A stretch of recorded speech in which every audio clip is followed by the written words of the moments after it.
Ya, beberapa saat terakhir ini viral di berbagai platform media sosial mengenai kasus penipuan indekos atau kosan. Salah satu modusnya ini adalah menyalahgunakan lokasi real dari kosan di Google Map, di mana di bawah keterangan Google Map biasanya ada Q&A.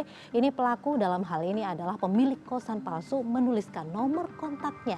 Dan ketika dikontak oleh korban, ini pemilik kosan palsu ini meminta sejumlah dana untuk ditransfer, baik untuk DP kosan ataupun sebatas survei, dan dijanjikan nantinya akan dikembalikan ketika melakukan survei. Namun ternyata tipu daya saja. Tak hanya itu, pelaku juga mengirimkan barcode yang ketika di-scan ini bisa menguras isi rekening dari korban yang secara tidak sengaja mengkliknya.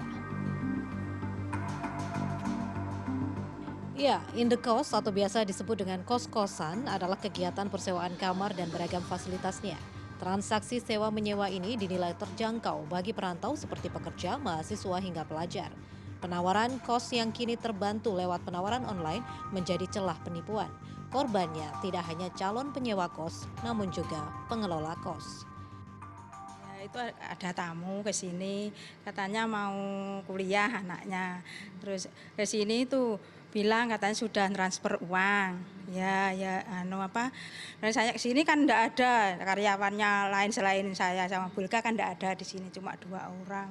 Terus akhirnya yang telepon-telepon itu ditelepon kembali. Sekali itu diangkat, 2 kali sudah enggak diangkat lagi.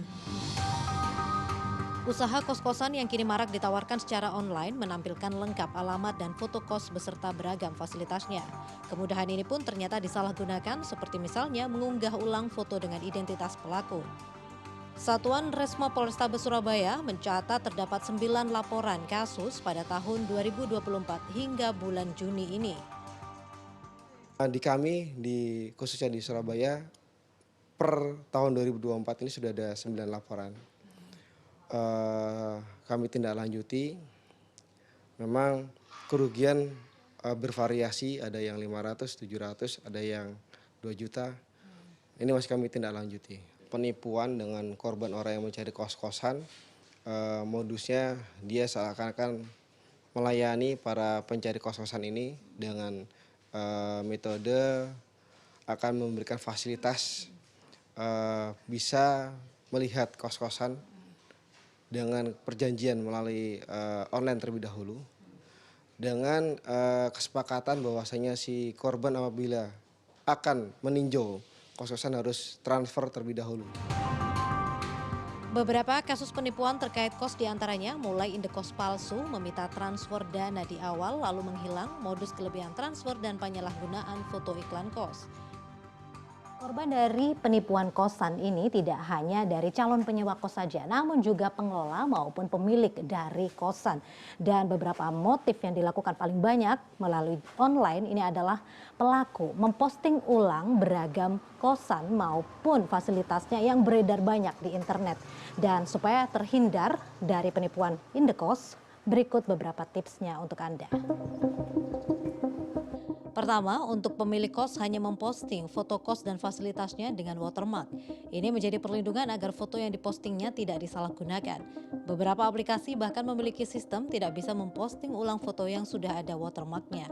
Kedua, untuk menghindari transfer palsu, cek mutasi rekening ketika mendapatkan bukti transfer. Ketiga, untuk keamanan saat survei, sebelumnya minta kartu identitas dari calon penyewa kos. Ya, kalau enggak ada KTP, enggak ada itu, misalkan dari sana ya sudah, ini ada Bu, orang ini mau nginap sini, itu saya enggak berani. Ya. Misalkan dari sana ya calling dulu ke sana. Iya, saya ngulik apa benar orang ini mau nginap di sini, mau kos di sini gitu ya. Sementara itu, bagi penyewa indekos, yang pertama adalah memastikan lokasi kos yang didapatkan secara online memang asli, bukan fiktif. Pengecekan bisa dilakukan dengan cara video call dengan pemilik dengan menunjukkan lokasinya langsung. Kedua, melakukan riset secara online dan offline dari calon indekos yang akan disewa, misalnya saja untuk keamanan hingga kesesuaian akses. Yang ketiga, memastikan tidak transfer dana bila belum memastikan lokasi dari calon indekos.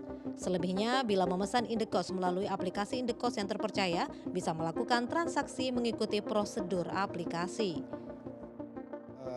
himbauan kami kepada masyarakat luas, khususnya yang mencari kos, berhati-hati, jangan cepat percaya. Apabila saudara hendak meninjau, maka sebaiknya jangan terlalu percaya apabila diminta untuk mentransfer terlebih dahulu, walaupun motivasinya harus, kemudian syarat awal untuk peninjau. Kalau sudah ada permintaan seperti itu, saya rasa harus dipikirkan kembali untuk mentransfer. Terbukti ini sudah ada 9 laporan di kami. Orang yang menjanjikan akan memperlihatkan kos-kosan ternyata juga akhirnya kabur, sehingga merugikan dari para korban pencari kos-kosan. Penawaran indekos melalui aplikasi maupun jaringan online memang mempermudah pemilik kosan ataupun penyewanya. Namun kewaspadaan untuk transaksi online-nya perlu diperhatikan agar tidak menjadi korban penipuan. Wida Subianto, Didin Iswandani, Surabaya, Jawa Timur.